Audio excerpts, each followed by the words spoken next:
Is it broadcasting now? It looks like it just came up. Okay, wonderful. Om Sahana Vavatu Sahanau Bhunaktu Sahaviryam Karavavahai Tejasvinnavadhitamastu ma vidvishavahai. Om Shanti Shanti Shanti. Om Namo Bhagavate Om Namo Bhagavate Vaivasvataya Mrityave Vaivasvataya Vidyave Brahma Vidyacharyaya Brahma Vidyacharya Nachiketa Secha. Nachiketa Secha.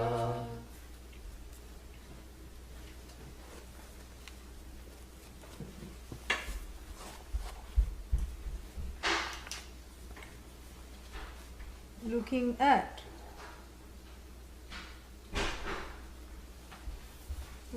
the whole situation here, two objections were raised. I'll leave it there, it seems to be working. If need be, we'll see it. Two objections have already been raised and answered.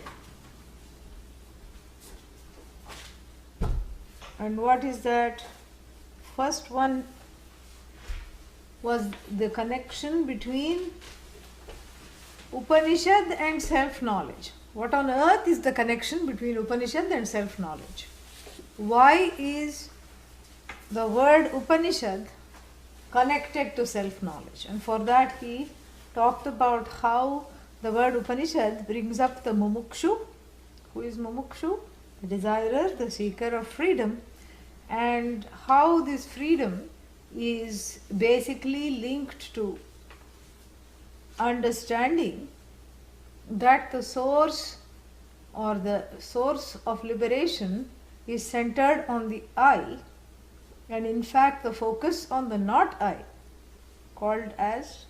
referred to him as Trishna, the longings which are centered on the not I, or in fact a method of distraction to keep the I always in a place of or always in a notion of bondage. So the word Upanishad, by its terms of loosening, shaking up these notions and also dismissing them completely in the wake of showing Ni is definitely showing and helping one also to abide Ni by abide in what? In the self. Upa, through the knowledge, also signified by the term Upa, and helps the person definitely abide in the knowledge, signified by the particle Ni, by the prefix Ni, definitely allows the person to abide in the knowledge. So the words definitely and abidance both are signified by Ni. The first one is what? Nishchayena, and then Nitaram Sthitihi. And again the word Upa has two senses, and Upa shows the methodology. And what is this Upa? First Upa, take a U-turn to yourself, and see yourself as the closest and the nearest thing to you, and because it is the dearest, it cannot be in the place of being afflicted by all kinds of nonsense called samsara. And then the word Upa is also an indicator, because the word Upa, the prefix Upa is connected with the meaning of, in the sense of nearness. Near what? Approach of the teacher Approaching the knowledge is approaching the teacher, because without the teacher the knowledge will not speak.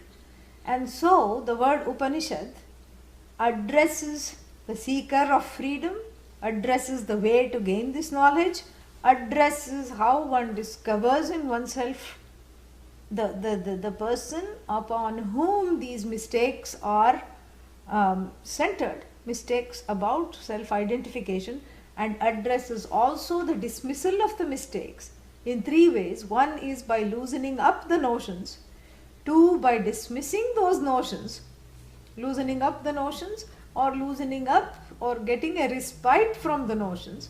And then it's not just if you get a respite they can come back, but here no, they are also completely dissipated.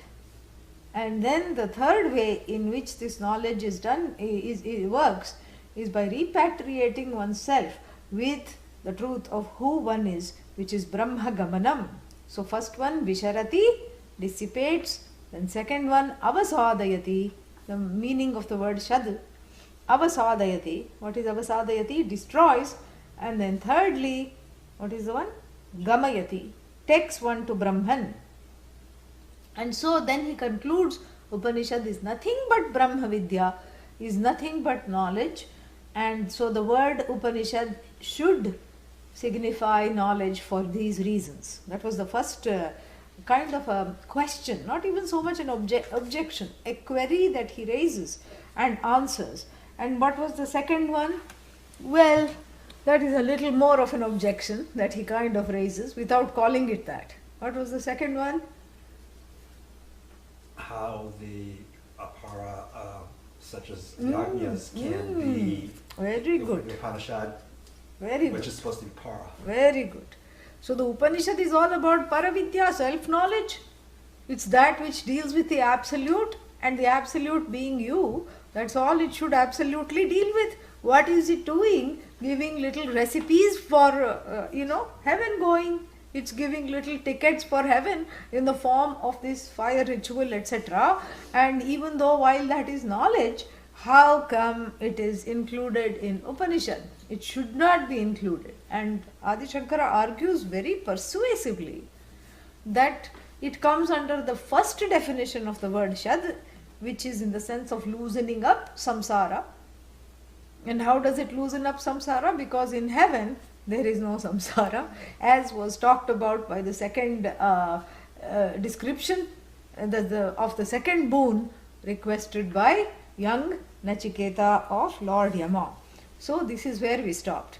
So this is a very, very beautifully done, compact. It's just so much, it's like, nowadays nobody buys real wood. What is it that all the sawdust is, what is that called? Like pressed composite. Yeah, composite. So it's just like all the sawdust is taken and then some environmentally harmful glue, a combination, and the whole thing is compacted. And then it's heavier than real wood because it's got all these extra things in it. And that is what most of the and you can drill through it, you can cut it, you can join it, you can do anything, And it's very strong, but very bulky and heavy. And so this is what many people are using because it's a cheaper alternative. But the example is only in terms of compact, not in terms of the other things that we are talking about.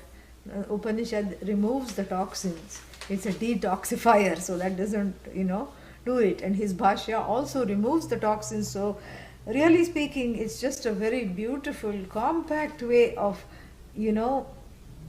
explaining so much that is there. So now another objection is overtly raised. Let us see what that is. Nanu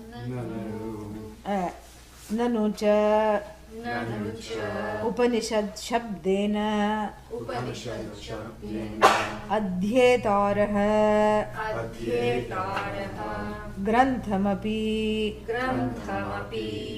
Abhilapanti. Yeah, let's understand let's understand the objection. One more sentence the objection covers. We'll read that and then understand the objection. Upanishadam Upanishadam Adhimahe Adhimahe Adhyapayamaha Adhyapayamaha Iti cha. Iti cha. Yeah, Nanu means indeed, and Nanu means also like look here. It's not a very respectable way or a respectful way of addressing anything. You don't say Nanu. But the person who is raising the objections is not a very respectful person, because that person doesn't have the reverence for the knowledge, for the teaching that is about to be unfolded. Who is this person? Don't know. It's a hypothetical person. Yeah. It's not that while Adi Shankara is writing this bhashya, there is somebody keeping, holding his hand and not letting him write. No.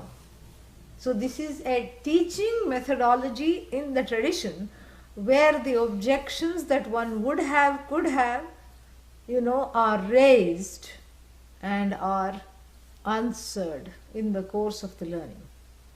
So we don't even wait for the student to ask questions. We see, and because the Upanishad is so good at mapping the orders, and especially the psychological order is very evident. So given this situation, what are the objections a person could have? Given this fact, what is the fact? That this student here, and we are talking of an archetype student, not any one student. Given that the archetype student has to surmount a lot of objections within and without to come to this knowledge. And given that the person is asked to shake up the notion of the knower within oneself, which is not easy to do, and given that what is at stake here is to let go of all petty notions about the self, about the Jagat, about Ishvara, and let go of even the notion of I am the knower. This is a very big thing to ask. And since that is what is being asked, the resistances can take these forms. It's just a mapping of the order. That is how these objections are raised. It's not that there is any one person or a set of people sitting and, suing Adi Shankara and saying, here is a stay order, you are not allowed to complete this commentary. No. So, let us understand that these objections are hypothetical objections raised in the mind of archetype students, like a lay student, any person. It's not any one person. So even if you say that if one person were to say that this style is not effective for me to learn because this objection is not my objection, granted, it may not be your objection now, but a few pages later, another objection will be raised that you not only recognize but totally identify with. You see? So it's like a garden variety of objections which are typical. The objections that are raised are not atypical. They are all typical objections. So we are going to do a little, understanding of the Purva Pakshi. The objection is called Purva Paksha. The one who raises is called Purva Pakshin and Purva Pakshi. And so we are going to do a little understanding of what kinds of objections are raised. So there are many kinds of objections that are raised. Objections are raised pertaining to the text, meaning the Upanishad. So those are called the primary objections. And then that we will encounter. Like for example, an objection, why did Nachiketa ask this as opposed to that? So that has to do with the primary text, which is the Upanishad itself. Correct? And then there are objections raised on the commentary. The text is fine, but I have issues with your interpretation. I don't like you. I am not worried about the text. But who are you to interject yourself with this interpolation? Your interpolation is not valid. So there are objections raised on the commentary, second kinds of objections. Then there are objections which are raised whose basis is the common cultural mores of the time. That this is not in keeping with what is customary. Yeah. So, what are the customs? What are the practices? What are the habits of the time? We have to see. And what you are saying here, or what the Upanishad is saying, doesn't matter on which it is centered. So I talked of the first two objections centered on the primary text and centered on the commentary. This objection is maybe centered on either. This objection belongs to a slightly different criterion. It has to do with objecting to anything because it does not conform to the cultural customs, religious customs, social customs of the time. So this Purva Pakshi is a social police. You know, like, and there are such people who say you shouldn't have done that because that's not what is done. You know, this is like Miss Manners. You know, like, you know, there is that column. Yeah, and there's one more column. What is that? The one who you write to for advice on. Do you Abby like? Abby. Yeah. So Abby is no more, but I think the family members, there is a Abby Parampara, and Abby's daughter or granddaughter is, you know, is writing all the answers. But these Abby and Manners, you know, they will, even though they are not, you know, here at least they are asked and they talk. But there are some people who appoint themselves as Miss Manners into, or Mr. Manners into other people's lives or into the whole social situation. They have a comment on everything. Like these radio hosts, radio show people. They are paid, advertisers pay for them to just sound off on various issues. And sometimes if they are very conservative, they become the moral police, you know, like that. There's one right-wing fellow, what's his name? Must be Rush. Yes, Rush, yeah, like that, you know. So there is all these, you know, people who take it upon themselves to not only, you know, delineate what they think is the moral tenor of the society, but also impose it. So this Purva Pakshi is that kind of, the third kind of objection is because something either the Upanishad said or the commentator said does not conform to this particular social, religious, cultural, age appropriate, whatever it is, certain kinds of rules.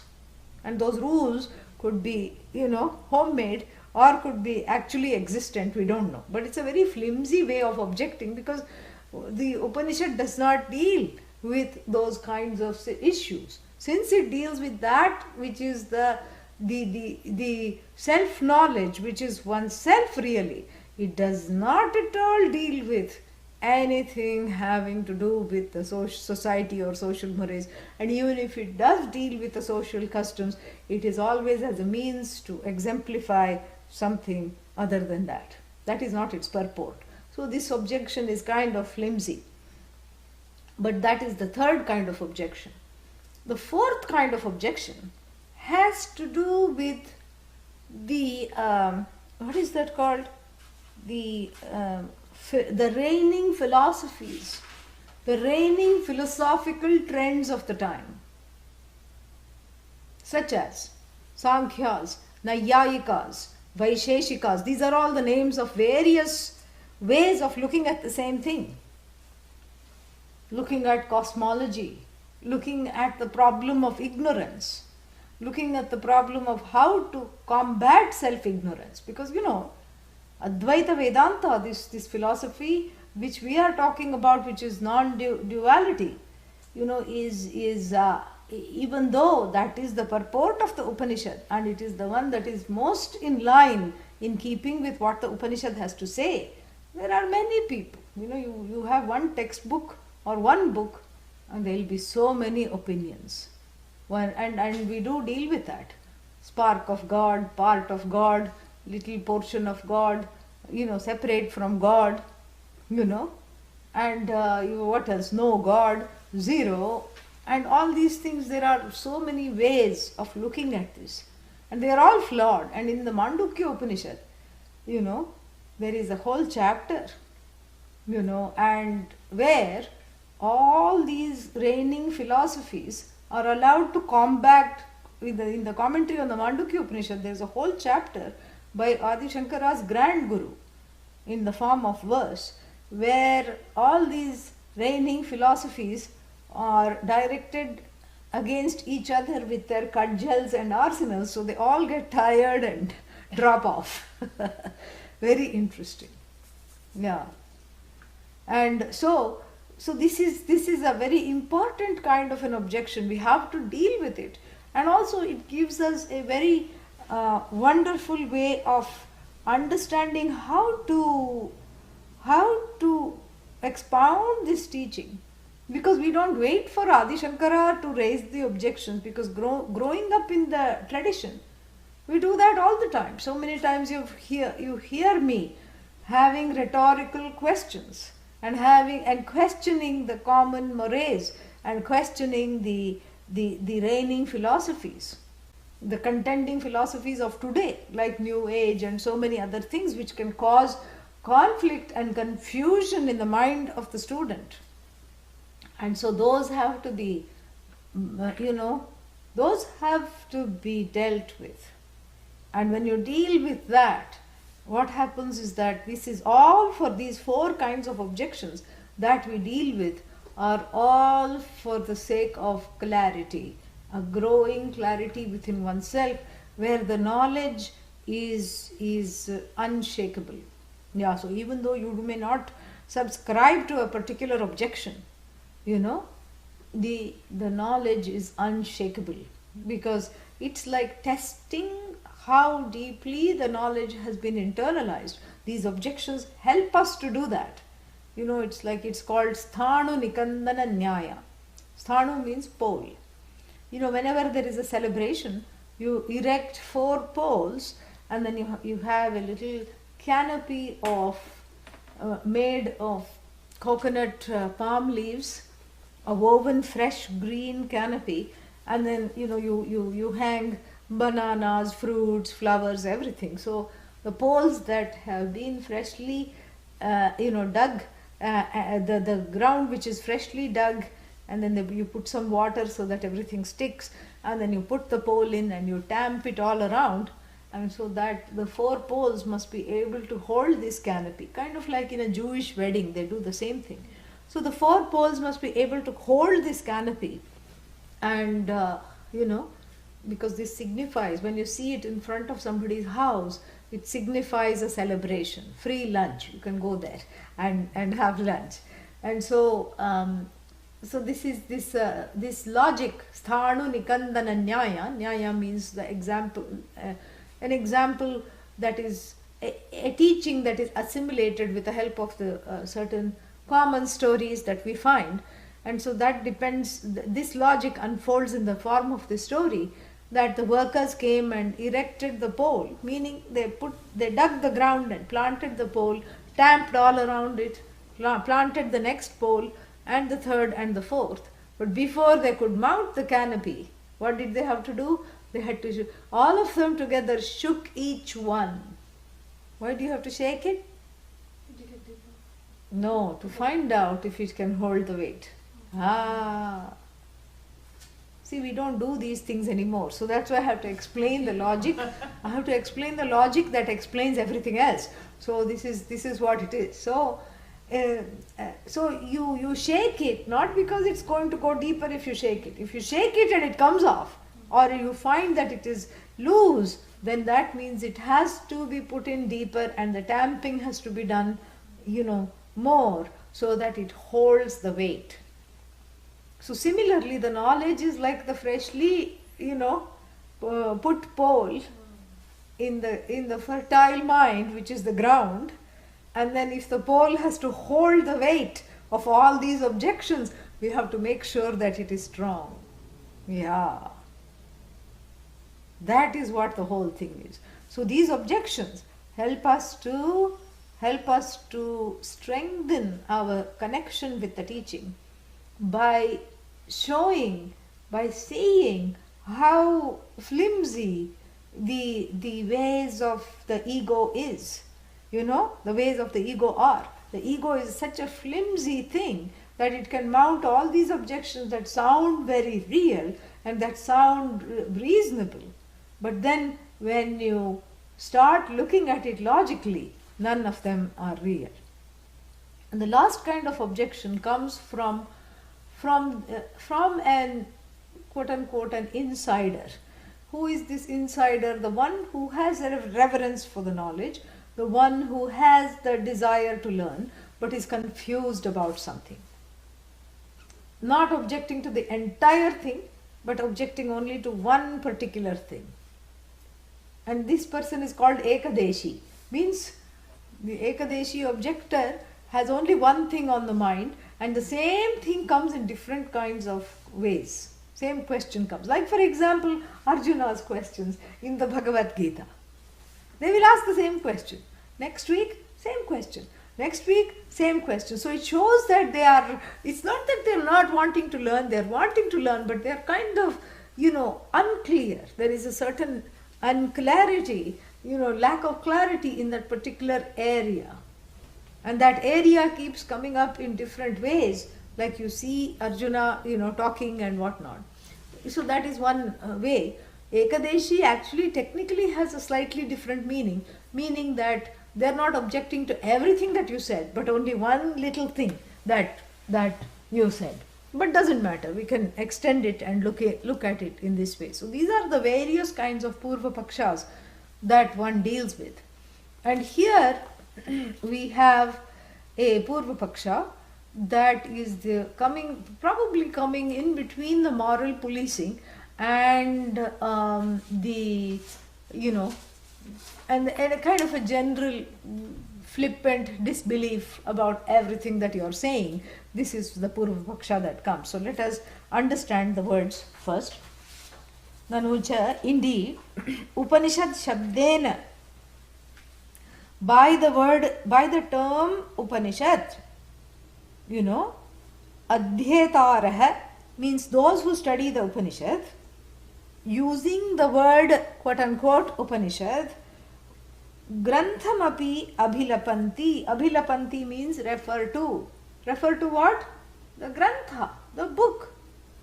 So here you made a big case to say that Upanishad is equal to self-knowledge. But when I say, from where I sit, what do I see? The objector is saying, I see people saying, hand me the Upanishad. So what are they referring to? The book. This is what they are referring to. Oh, do you have an extra copy of the Upanishad? Somebody new has walked into the class, give it to them. Oh, where is the Upanishad?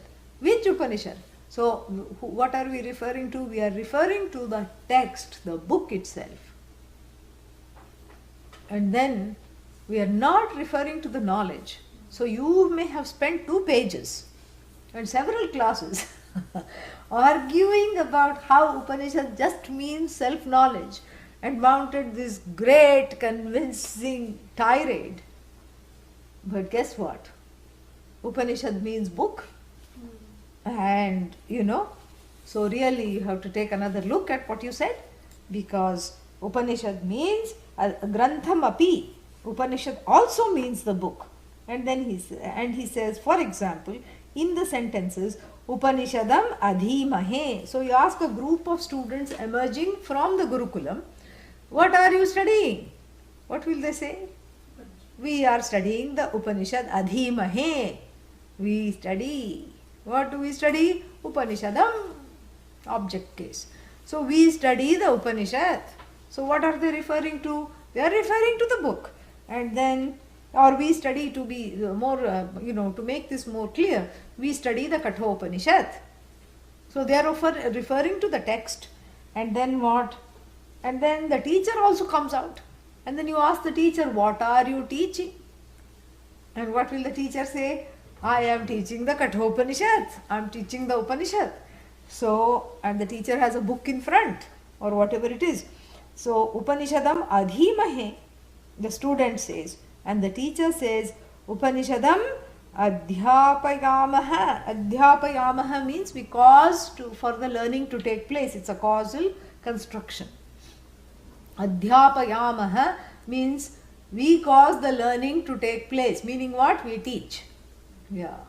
We teach the Upanishads, say the teachers, and we are studying the Upanishads, say the students. So there goes your whole tirade about saying that this Upanishad is the self-knowledge that uproots and sends samsara packing, and but all we are referring to is a few pages between two covers. This is the objection. So you see the flippancy of this objection. But also it brings out a very important thing in the answer which we need to understand. Let us see this. Evam Evam naisha doshaha Naisha Doshaha avidyadi Avidyadi samsara hetu Samsara Hetu visharanadehe Visharanadehe sadidhatu Sadidhatu arthasya Arthasya granthamatre Granthamatre asambhavat Asambhavat avidyayam cha Avidyayam vidyayam cha Vidyayam vidyayam cha Vidyayam Cha sambhavat. Sambhavat Yeah, this is a typical way of responding to the objection in the tradition. Naisha doshaha. There is no fallacy here. Na esha doshaha. Esha, in this matter, here, na doshaha, no fallacy here. Evam means, in this manner, there is no problem here. What are you talking about? There is no problem. You just, get a life. Because if this is what you are worried about, after listening to everything I had to say, if this is the flimsy little thing that you are worried about, you need to, have a social life. You need to just find something else to do, because this is just the flimsiest of objection we have ever heard. There is no problem here. This is not even worth answering, he says. Naisha doshaha. Why? Avidyadi. This avidya. Avidya means what? Ignorance. Adi padat. Adi means the list at the beginning of which ignorance features. So if you make a list with ignorance, what is number 2 on the list? First thing is ignorance. You have to now go back to your days of what is that? Hat, coat, umbrella, and orange, which does not match. Like when I make a list starting with umbrella, then you have to do number 2 will not be orange. What will it be?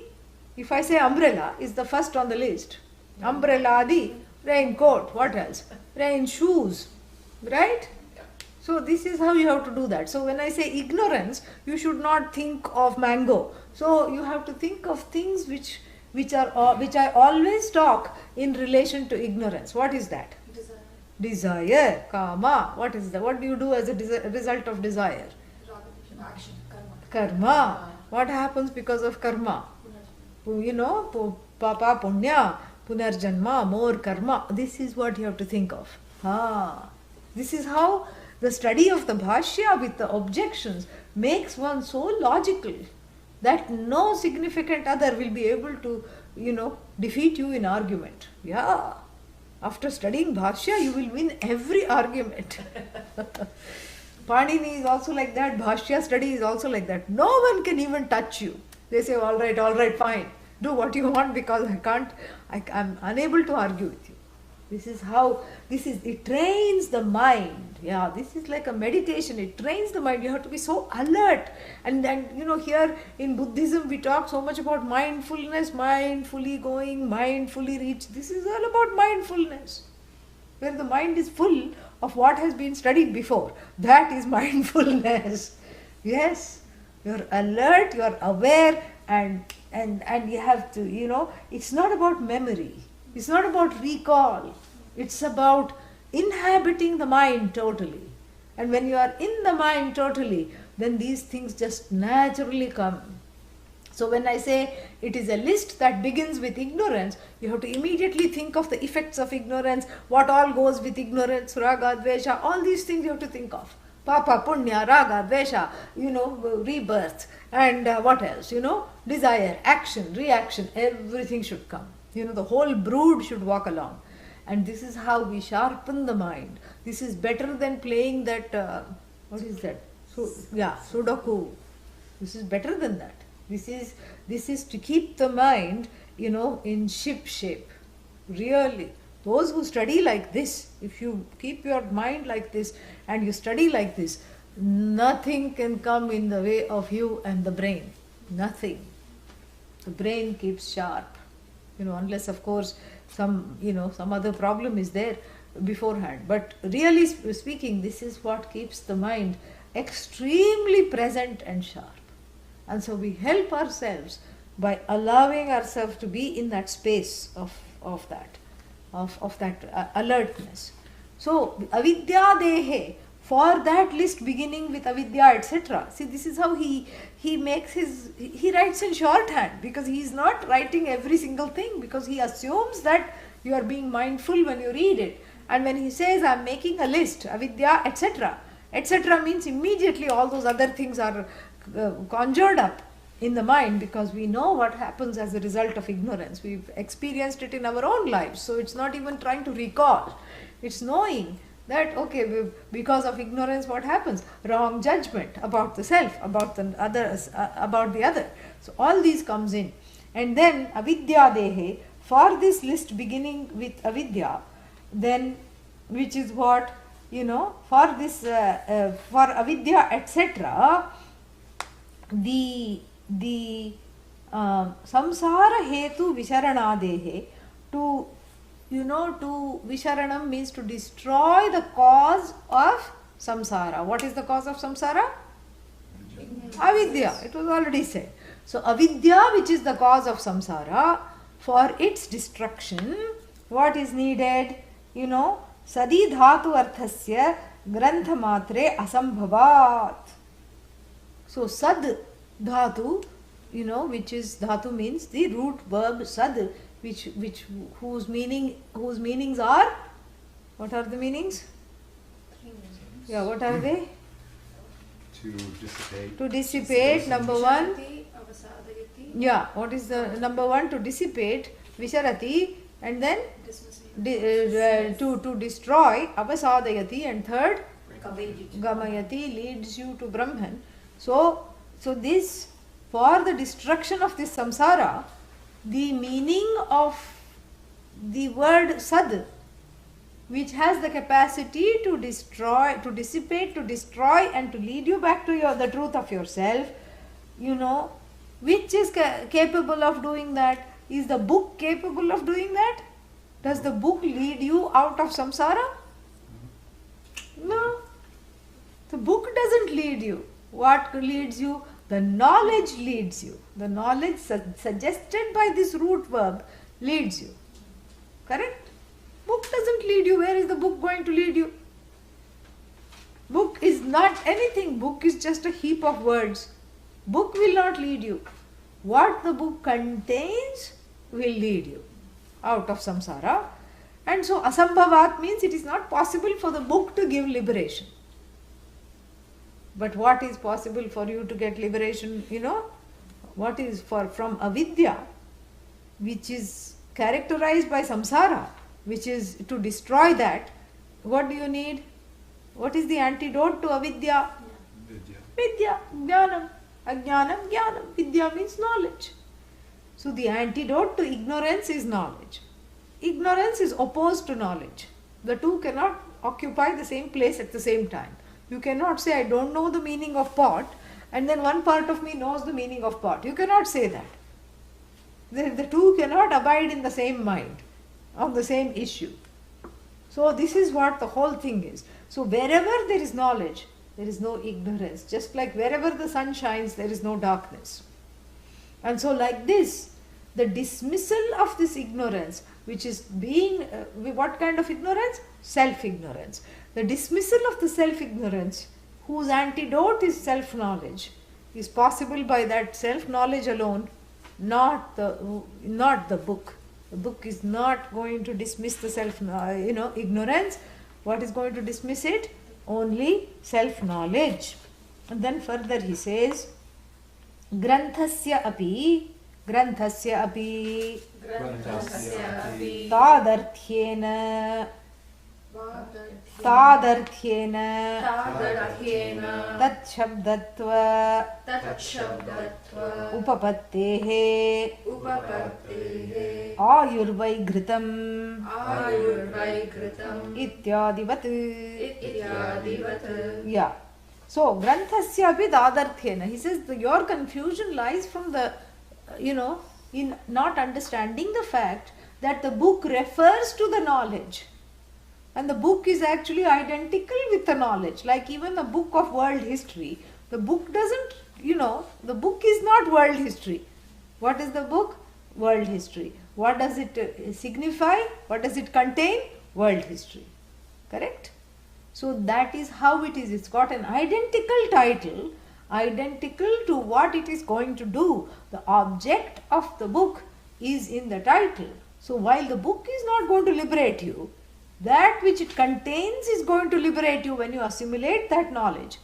And he says the another thing to understand is that there is a tadarthyam. Tadarthyam means a total identification with the book and the what is contained, what is expounded in the book. And he doesn't say this, but we have to see this in detail. He doesn't, he thinks you already know, so he's not going to say this right now. He's going to say it elsewhere. And what is it that he's saying? The connection between the book, which is the expounder of the knowledge, and the knowledge that it contains is one and the same. Why? Because there's only one Brahman. Yeah.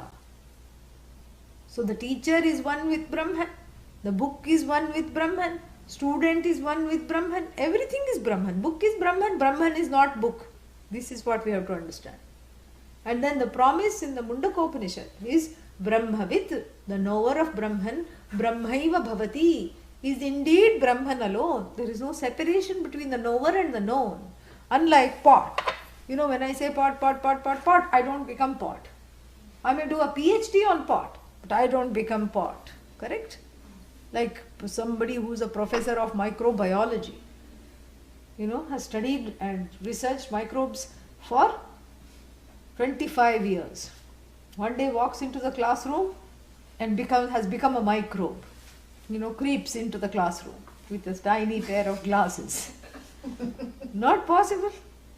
You may study botany, but you don't become green. And you may study microbiology, but you don't become an insect.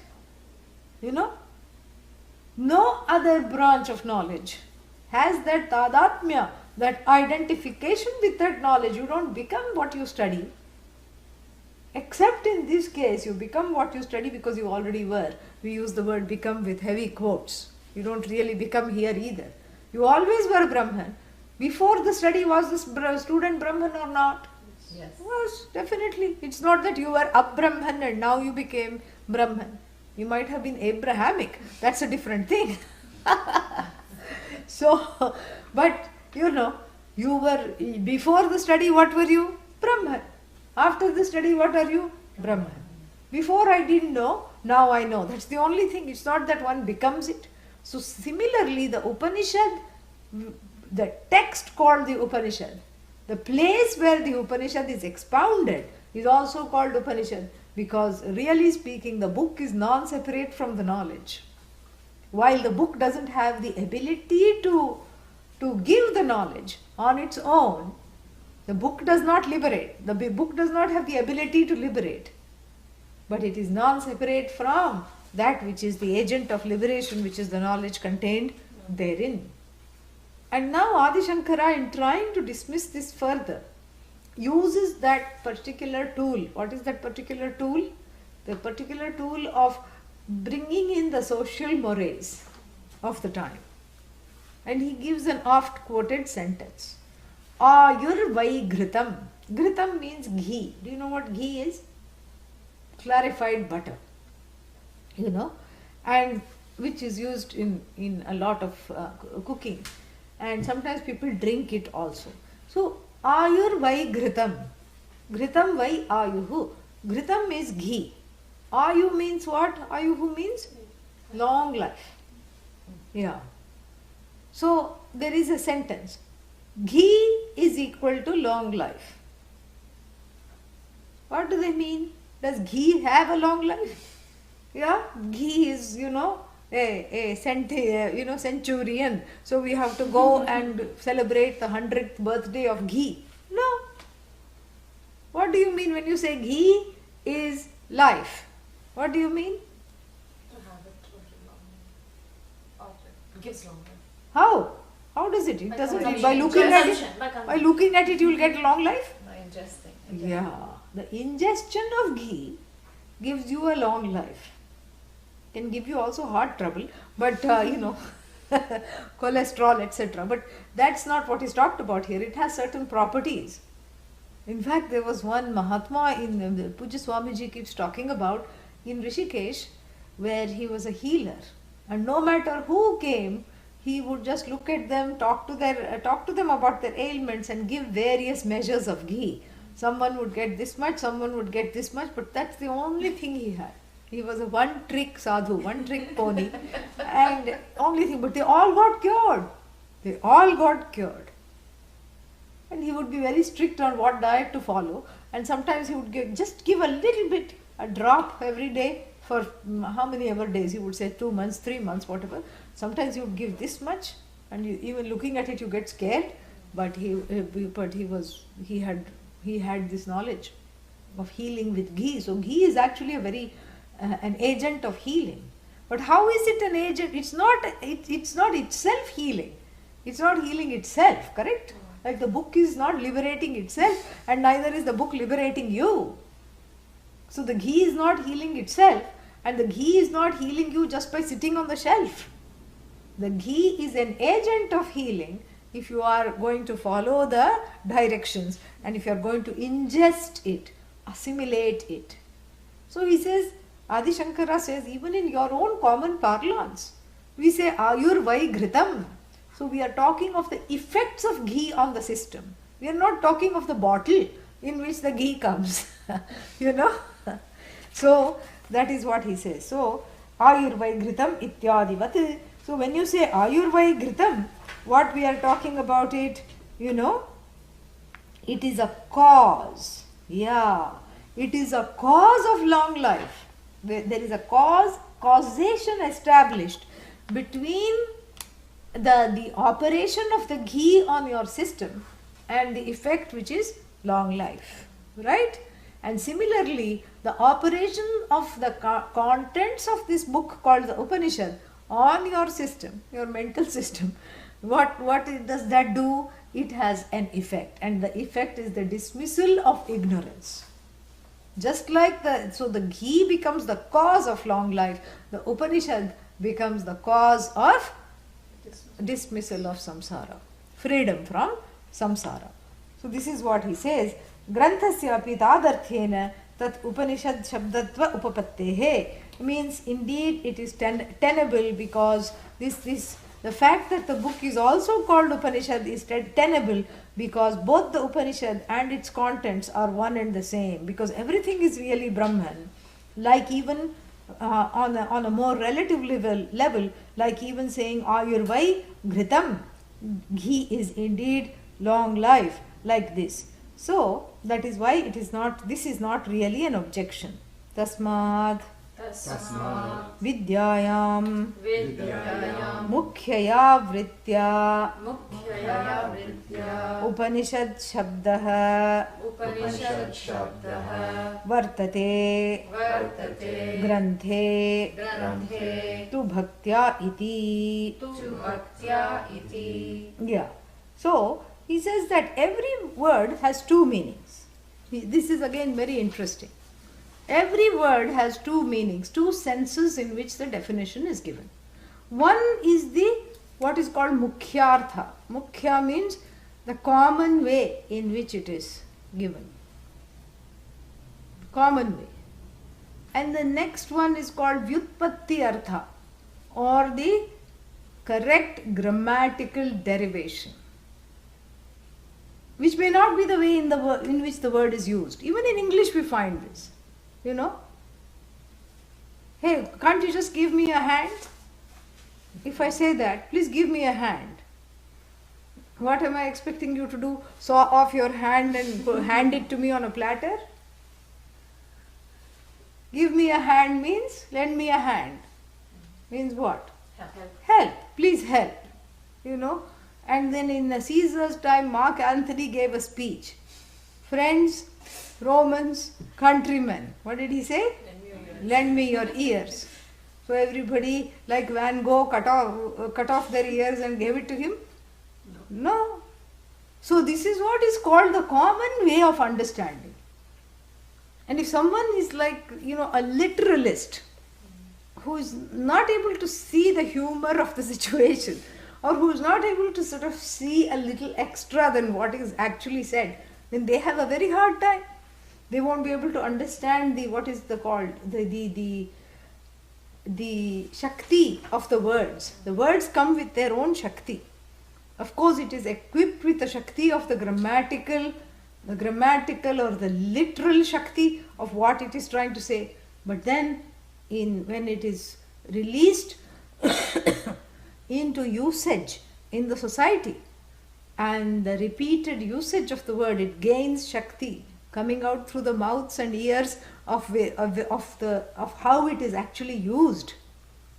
You know, so expressions like lend me a ear, give me a hand here. What other expressions are there? You know, like this, there are so many this thing, you know. So many such idiomatic, we don't even have to go as far as idioms, but you don't take it literally. You know, you don't take it literally. I'm going to jump into the shower. Nobody actually goes and jumps. It's just an expression. Yeah. But if you're saying, oh, you're lying, you never jump, you know, I have been living with you for so many years and not a single day you have jumped, you're a big liar. You know, this is not the way to interpret it. So the words due to the bala means the Shakti, the power of common parlance gives the language an additional flair and a meaning, which means that sometimes it is far departed from what it actually grammatically means. So therefore, Adi Shankara says that in certain matters it behooves us to go with the common parlance, you know, over the grammatical or the secondary derivation, or the secondary meaning that the word may have. Because the secondary meaning is not used. What is used is Rudhi or the Mukhya Artha. Rudhi means the common parlance has become the main meaning. Certain other cases, we have to look at the grammar. Where the grammar matters, we do look at the grammar. But when the grammatical sense of the word or the phrase has been overpowered by what is commonly talked about, hand me the Upanishad. You know, we are going to study the Upanishad, which means both the book and the knowledge. This is how it has come to mean. So we are not going to split hairs over here, because the Purva Pakshis like to split the hair into many, many pieces, you know. And so we are not going to go into this hair splitting issue, because it's not hair raising, it's only hair splitting. So we are going to put a rest to this here he says, because he's using his own tool, the Purva Pakshi's own tool, to dismiss him. You know, like the diamond cutting a diamond, because the Purva Pakshi says, you're not being literal. You know, there is a confusion here. What about the book? Well, here is what the common parlance triumphs, and the common parlance recognizes that the truth, that there is no distinction between the book and the subject matter. So, and we also commonly know, without needing to say, that the book doesn't liberate, the knowledge contained therein liberates. So take a pill which has got the word chill on it. So relax, you know, Adi Shankara says. And then further, he concludes by saying, he concludes by talking about what is called, let us see, before we read it, let us see what he is trying to talk about. He is trying to talk about what we studied in the Mundaka Bhashya, Anubandha Chatushtayam, the fourfold things that every work of value should have, especially if it is, so intimately connected with oneself. It should have these, every work, any work about any topic should have these fourfold, it should meet these fourfold conditions. What are they? It should define its subject matter, called Vishaya in Sanskrit. Yeah.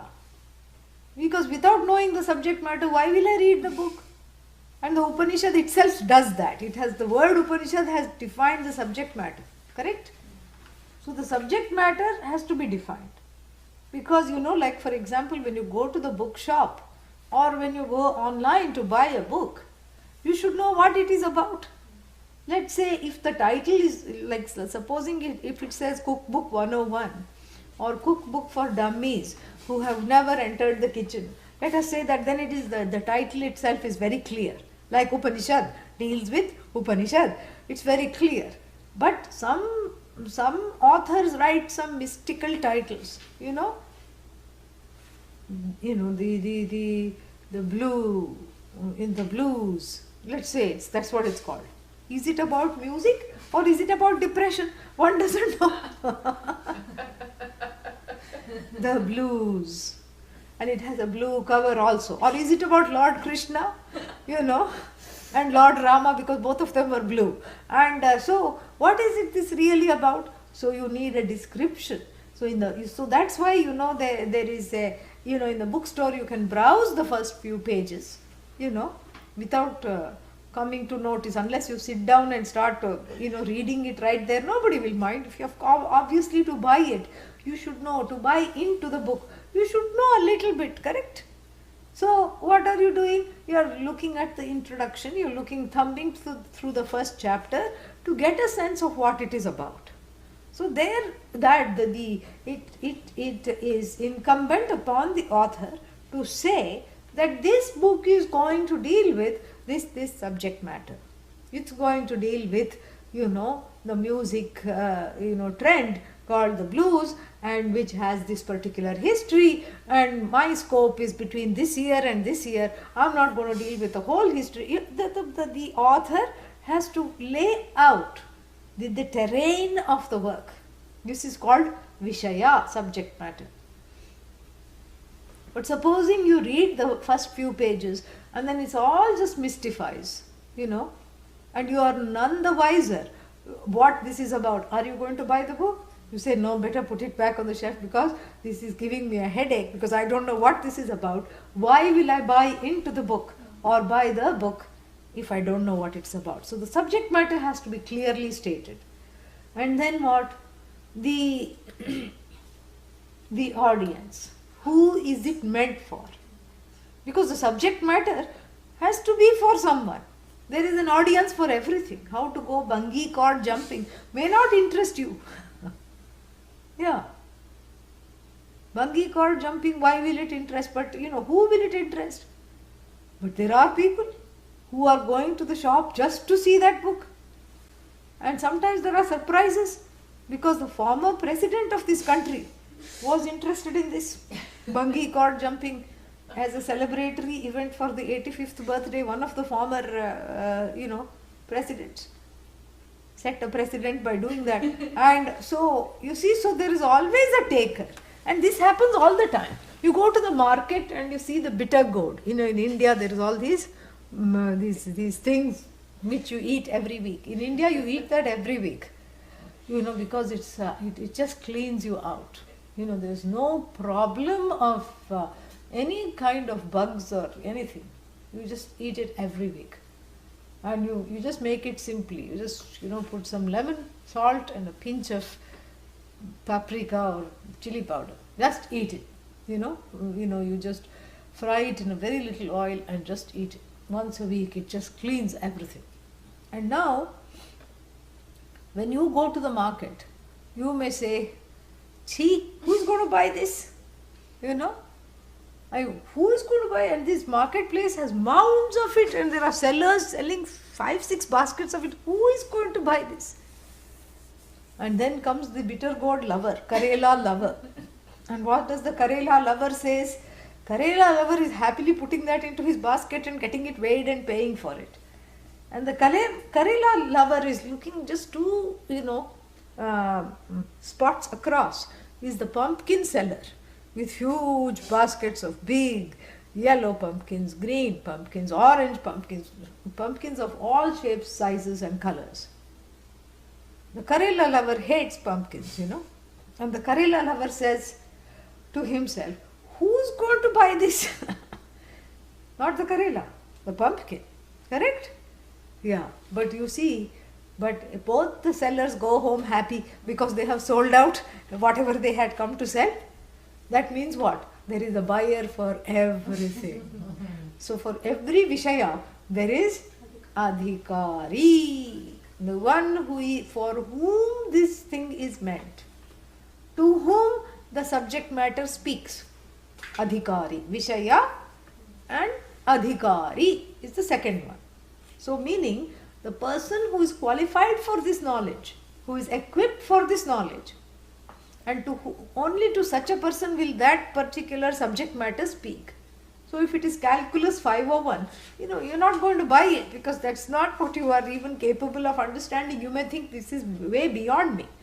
Or advanced astrophysics. Who will buy that? Someone who is at some kind of master's level at least, or at least at the bachelor's level.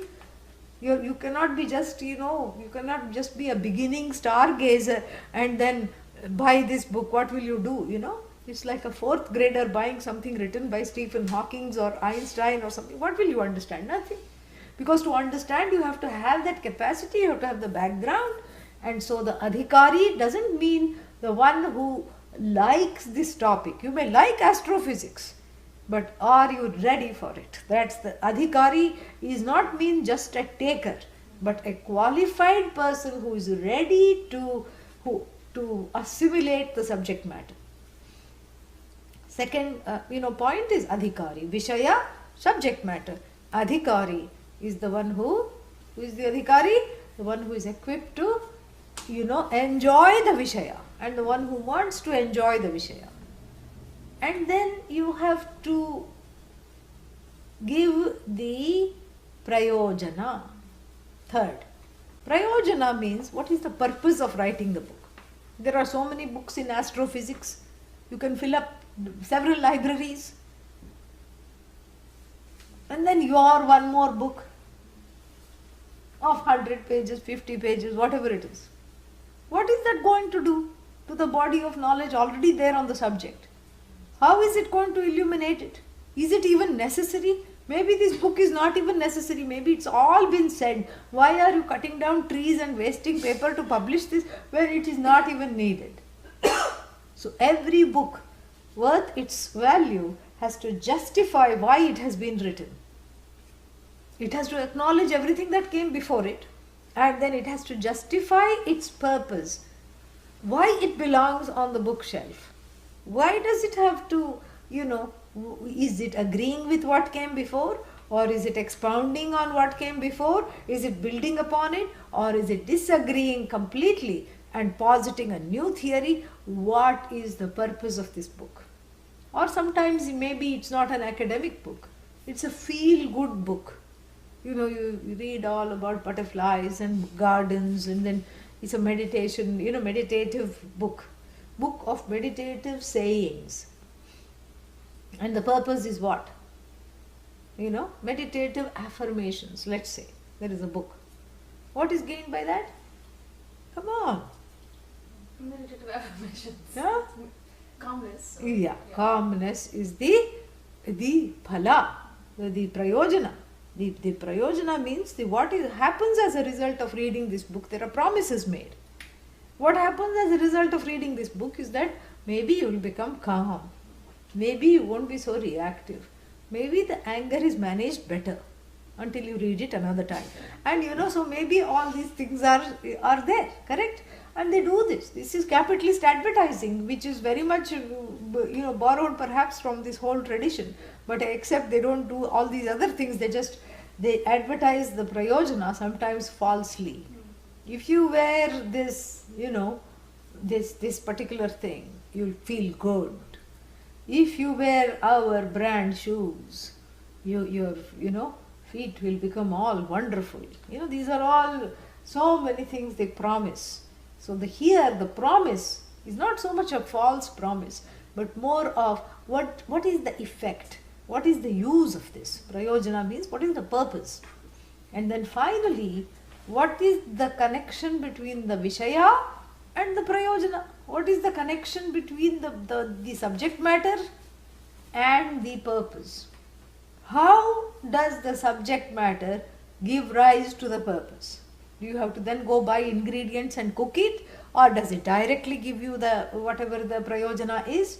This is what has to be understood.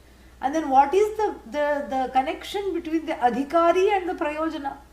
Between the person who is the audience and the purpose. What is the connection? What is the connection between the book and the purpose?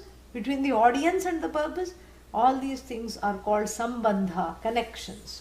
Finally, it's called sambandha, connections. What are the connections within the various? How does this work hold together? Is decided by these 4 criteria. And Adi Shankara talks about these 4 criterias in concluding this bhashya, and we will see the bhashya and talk about it after the break.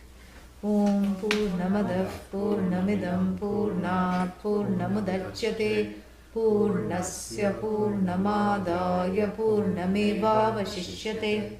Om Shanti Shanti Shanti. Harihi Om Shri Gurubhyo Namaha. Harihi Om. 15-20 minutes, we'll be back.